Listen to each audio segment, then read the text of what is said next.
ایران نے اسرائیل کے خلاف ایک بڑا میزائل حملہ کیا، جس کے بعد مشرق وسطی میں ایک اور جنگ کا خطرہ محسوس کیا جا رہا ہے۔ ایرانی پاسداران انقلاب یعنی IRGC نے اعلان کیا کہ انہوں نے اسرائیل پر 181 بیلسٹک میزائل داغے، جن میں سے 90% اپنے ہدف تک پہنچے۔ ایران نے اس حملے کے لیے اپنے سب سے جدید میزائلوں کا استعمال کیا، جن میں فتح میزائل شامل ہے۔ ماہرین کا کہنا ہے کہ یہ میزائل ایرانی فوج کی قوت کو ظاہر کرتے ہیں اور ان کا استعمال پہلی بار کیا گیا۔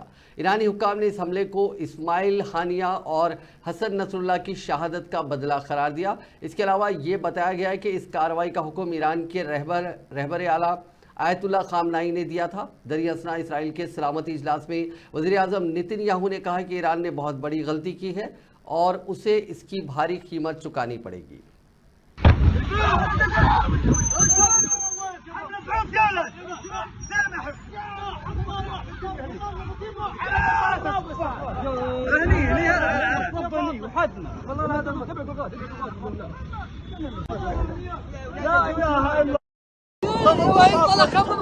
روح هشام هشام هشام هشام هشام يا الله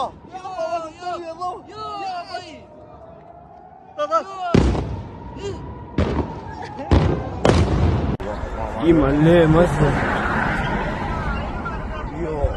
يو يملي